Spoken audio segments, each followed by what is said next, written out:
Hello and welcome to the Circular Economy Show. On this podcast, we often talk about the opportunities and the successes in a circular economy, but maybe we don't talk enough about the failures or the struggles that help us to get there. And over the next 4 episodes in a mini-series, we're going to be looking at why circular business models fail to scale. We've got 10 common pitfalls that have been identified through some research which has been brought together in a paper, and I'm delighted to be joined by Maddie and Ella, who have led the research on that. We're going to break it down into 4 episodes because there's so much information in there to explore. But let's get into it with part 1. Ella, could you recap very quickly on what we mean by circular business models? So circular business models are about moving from the world in which there's a straight line from production to disposal towards models which are designed to keep products and materials in use for as long as possible and at their highest possible value. And ultimately, our goal with this is to decouple economic activity and economic growth from resource consumption. And so this might look like a resale model, using secondhand goods, selling them on again, or it could be rental, repair, things like that. Exactly. Yeah.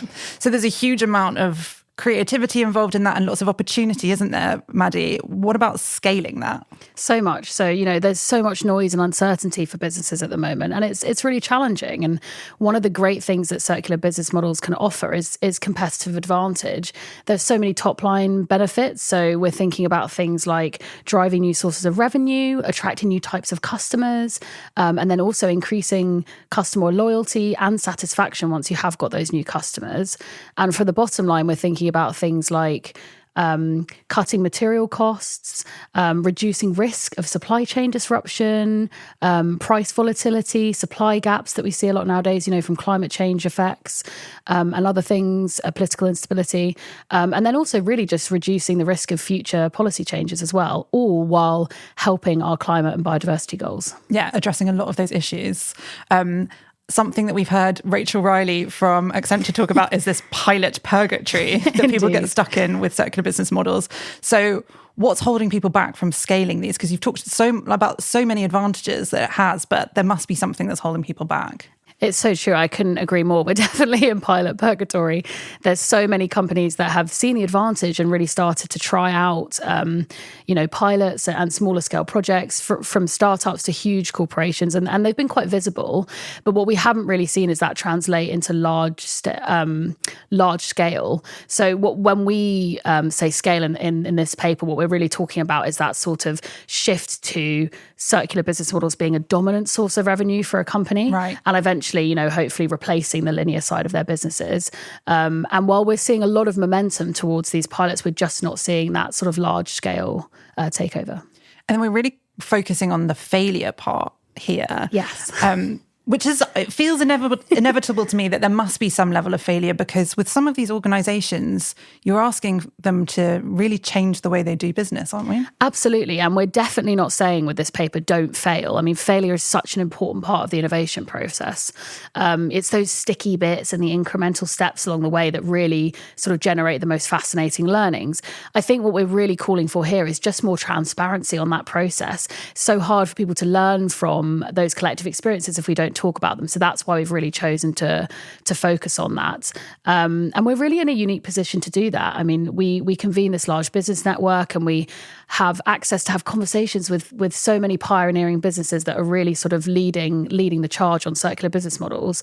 So it felt really natural that we could have that conversation and really try and learn from the experiences that they're having. Yeah. So tell us a little bit about the work that you did to get to this point. We're having 4 episodes exploring this, and I'm really glad that you're both here to talk us through that, because when you first approached me with this idea, I looked at the work you did and I thought there's so much in here, but there's no way that you can absorb all of that in one episode. So I'm really happy we're splitting it into 4. But tell us about the work that's supporting this, Maddie. Yeah, so I guess the premise was to ask as many companies as possible about their experiences. We ended up speaking to 30 plus organizations in the network from a really broad range of industries and types of business, also types of circular business model that they tried.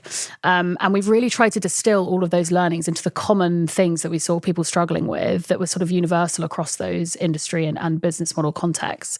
And we've sort of clustered them into 4 key areas, and that's what we'll explore in these episodes. So there are 10 pitfalls you've identified overall, Exactly. and then you've consolidated those into these 4 clusters. Exactly. We're going to take a cluster per episode. We are. Just to break it down a bit more. Exactly. And what's really important to note as well is that one of the biggest things that we decided to focus on was internal barriers to scale. So there's obviously so many external factors that can affect a company going to scale with a circular business model. But when we were having these conversations, we realized that the most common things were the internal challenges.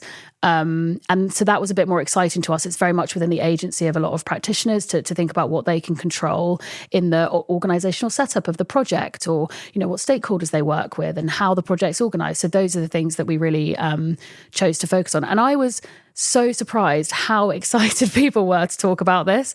I think that's been one of the most energizing experiences that I've had at EMF. It was, I guess, cathartic for people to talk about what's not working. And actually, there was no negativity there at all. It's really about what can we collectively learn to move forward. And it's really nice to be able to have those conversations. So yeah, I was really, really grateful to everyone that chose to speak to us, and really excited to be able to share this.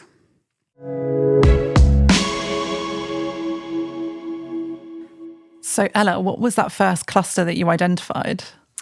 So the first thing was about thinking too small, how we categorized it, but it's essentially about mindset. So what we really want to achieve, as Maddie said, is that kind of transformative state in which circular business models are really kind of generating high volumes of revenue for these organizations. What we found, and it feels like a very obvious learning, but was by far and away perhaps the most common learning, is that whilst a lot of people kind of saw these business models as innovative and exciting, they weren't necessarily looking at how that plays forward. And those design decisions you make really early on can have a huge impact on whether you get to that kind of later state. So let's dig into the pitfalls, Maddie. What was the first pitfall in that thinking too small category? So pitfall 1 was lacking a plan of scale from the outset, and it's really what it says on the tin. This was, that common issue of so many companies just jumping at the opportunity to do a pilot for something, which is fantastic, and we love that momentum. But as Ella said, really lacking a future vision of what happens after that. And pilots generate some fantastic learnings, and we definitely saw that and heard that as a story.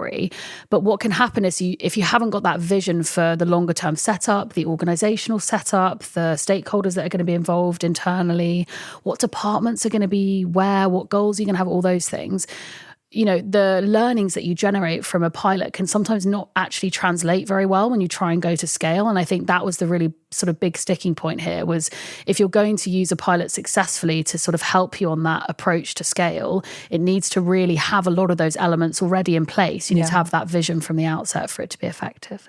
And you said you spoke to 30 organisations. Ella, I wonder if you can give, because I'm sure people are listening or watching and nodding along to this with their experiences, but what did you hear when you were speaking to these organisations? Well, one example in particular, we know that with delivering circular business models, partnerships can be really useful. We're looking at how there's quite a lot of change if you're moving from a pure sales model into, for example, a rental model.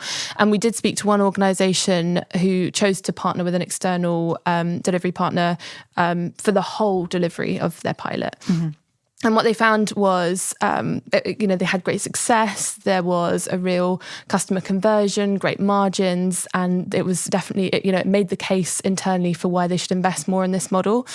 However, what they had done was design this whole model around delivering with that specific provider. Right. And when they brought that model in-house to scale it up across their different geographies, and in that kind of context of who they were as an organisation, they had to do things like change to a different product because they had to align with the premium brand they had.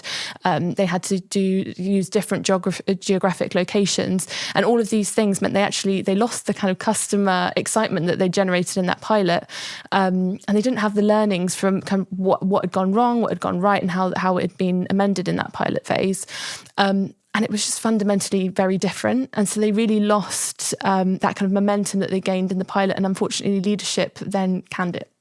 That's such a shame, because there were all those learnings and they could have gone so much further. So Maddie, what's the solution to that? How do we avoid that happening in organisations? I mean, ultimately be very, specific to the context of the organisation. But I think what we're really saying is overall, treating scale as the goal from day one is really what you want to be doing. Thinking about the stakeholders, the processes, the operational side of things, what that will look like in the future, and really almost building a roadmap backwards to try and get there. And it's really important that you have, buy-in along the way. So working with those people early on, and we'll talk a little bit more about partnerships in the fourth part of this series. But that's really one of the main things. I think also then really considering critically whether piloting is the right approach. I think for some business models, for all, there's probably going to be an element of viability and you want to check what's going to work and what isn't. But I think for some things, if you already have a direction set, piloting wasn't always the most effective way for organizations to get there. And actually, a longer term transition with that roadmap that we talked about, with actually sort of different testing and learning approaches along the way that maybe doesn't necessarily look like pilots, can sometimes be a better option. So thinking just really critically about the best way to get from A to B and what's the best way to do that in your organization. And then it's a more holistic view than sort of putting it into that corner, which you have the risk of falling into pilot purgatory then. Absolutely. And then, making sure that you've designed the partnerships to scale. I mean, Ella talked about that in the example. It's and that was a really common one that we heard. Mm-hmm. You've just got to make sure that those partnerships are set up in the right way. And if, you choose to pilot with one organization, that's totally fine, but have that as a deliberate choice and choose what those learnings and what important data and things like that you're going to get from the experience. And we'll talk a little bit more to that in the last episode. Yeah. Great. So Maddie, tell us about pitfall number 2. So pitfall number 2 is not aligning with the existing business strategy. So again, this sounds like quite an obvious thing. But I think what we commonly see is that because circularity has been born out of many sort of sustainability departments in a lot of organizations, it tends to get very narrowed into being a sustainability only initiative. Mm-hmm. And that means that we tend to think about it in terms of our climate goals or our sustainability goals, but actually not in how it relates to the rest of the business. We were saying earlier in the introduction, there's so many fantastic ways that circular business models can enhance what a business is doing. And actually so many of those just relate to the core strategies and goals that an organization has. So it's much more powerful to be linking your circular business model goal to something that already exists in the business. I think the most common problem that we saw here is people creating circular business models as a separate strategic objective in their own right.